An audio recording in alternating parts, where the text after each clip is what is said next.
Bab kedua. Kelopak mata dengan bulu mata lentik itu mulai membuka. Bola mata dengan iris berwarna ember itu menatap lurus ke atas, baru bergulir ke kanan dan ke kiri, berusaha memindai objek di mana dirinya berada sekarang. Kepala Taskia berdenyut, sedikit pusing. Namun dia memaksa untuk memindai kamar itu. Ya Allah, di mana aku sekarang? Taskia menemukan dirinya terbangun di sebuah ranjang berukuran king size, namun ini bukan ranjang dan kamar miliknya. Ini kamar dengan nuansa maskulin, bercat putih dominasi abu. Waduh, ini sepertinya kamar seorang cowok. Memori Taskia berputar. Terakhir yang dia ingat dia berjalan dan kehujanan setelah diusir dari rumah kedua orang tua angkatnya dan hampir tertabrak mobil. Lalu setelah itu sepertinya dia pingsan dan tidak ingat apa-apa lagi. Taskia dengan cepat beranjak duduk dan melihat dirinya sendiri, dan bersyukur masih mengenakan baju.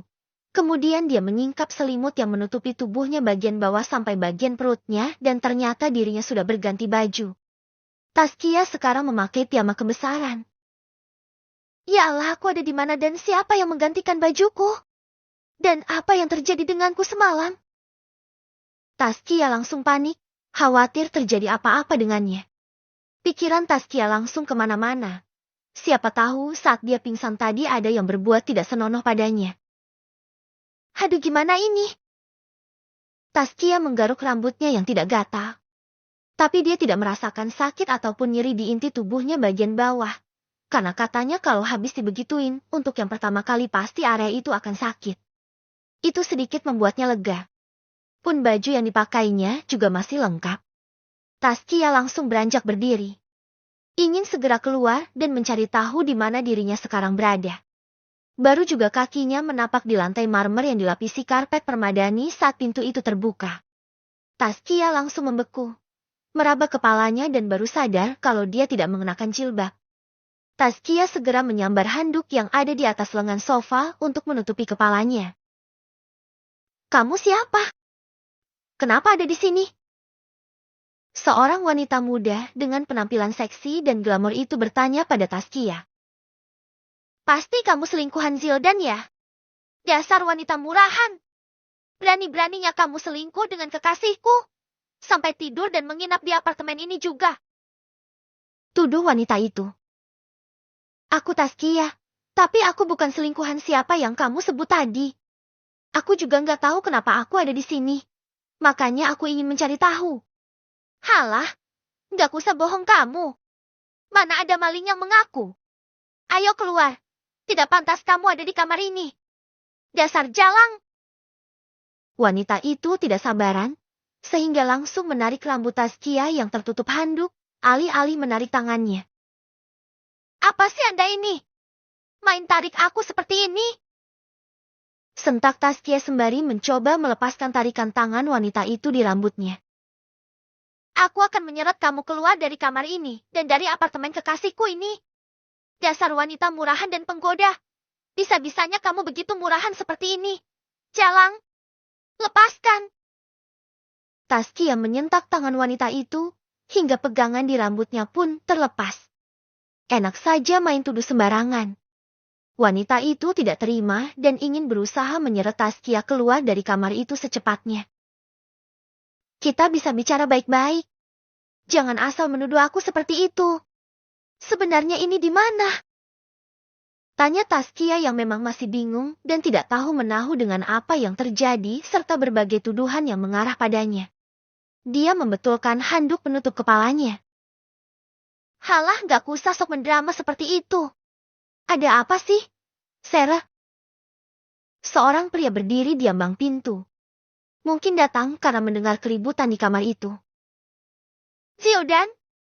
Siapa dia? Kenapa kamu menyembunyikan wanita di kamar ini? Ini selingkuhan kamu. Wanita yang dipanggil Sarah itu langsung menuduh pria yang sepertinya bernama Zildan. Bukan. Saya bukan selingkuhannya.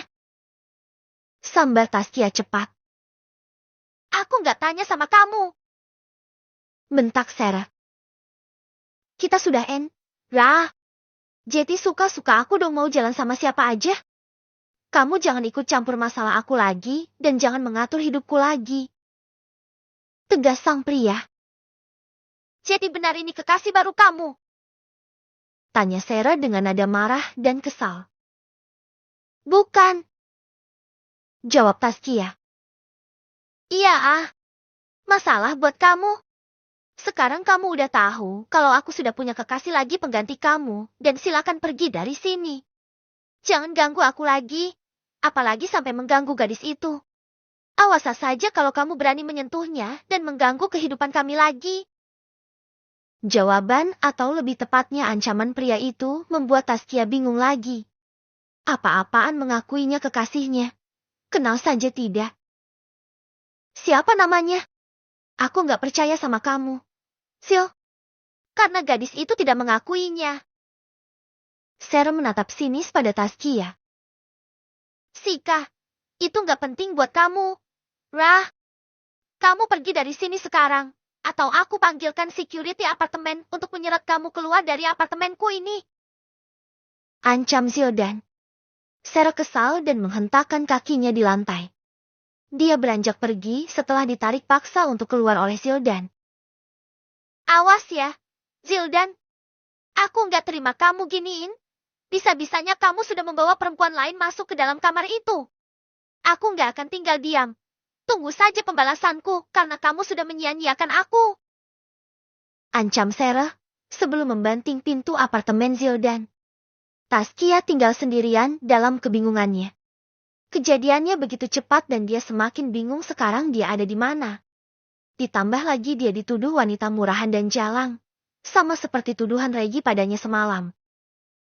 Ya Allah, apa yang sebenarnya terjadi padaku? Jalan hidup dan ujian apa yang harus hamba lakoni ini?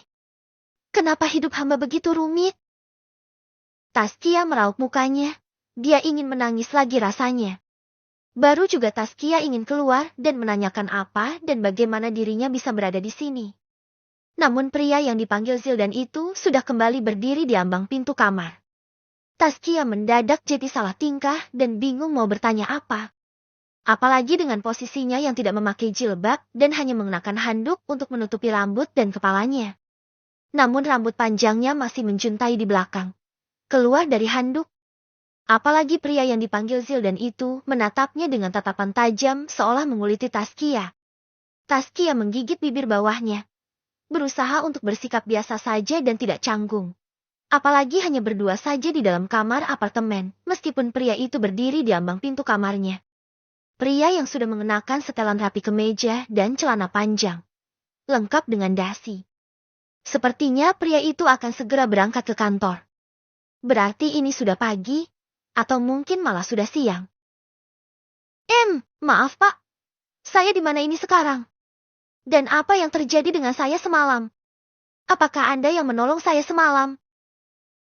Taskia mulai bertanya untuk membunuh rasa penasarannya. Ini di apartemenku. Ya, aku yang menolong kamu semalam yang tiba-tiba pingsan di tengah jalan. Untung saja nggak ketabrak mobilku.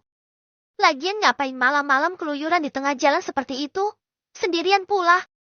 Memangnya kamu nggak takut kalau dia apa-apain oleh preman jalanan, ha? Atau kamu sengaja ingin bunuh diri dengan menabrakkan diri di mobil? Ada rasa kesal pria itu pada Taskia. Maaf sudah merepotkan Anda. Terima kasih karena sudah menolong saya. Saya tadi malam baru diceraikan oleh suami saya. Dan kemudian diusir dari rumah kedua orang tua angkat saya di malam pertama saya setelah kemarin menikah. Alasannya karena suami saya memfitnah saya selingkuh. Dan menuduh saya sudah tidak perawan, dan menuduh macam-macam padahal saya merasa tidak pernah melakukannya. Dan sialnya kedua orang tua saya percaya dengan fitnah keji itu, lalu mengusir saya dari rumah. Tanpa punya apapun dan tanpa bawa apapun. Jadi saya asal jalan saja. Sika, jadi semalam kamu berniat untuk bunuh diri. Begitu. Merepotkan orang lain saja. Cibir Zildan.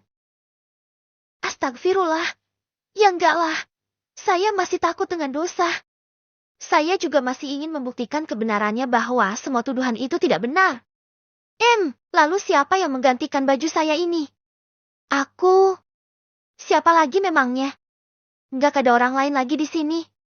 Enggak mungkin juga Sarah tadi. Apa?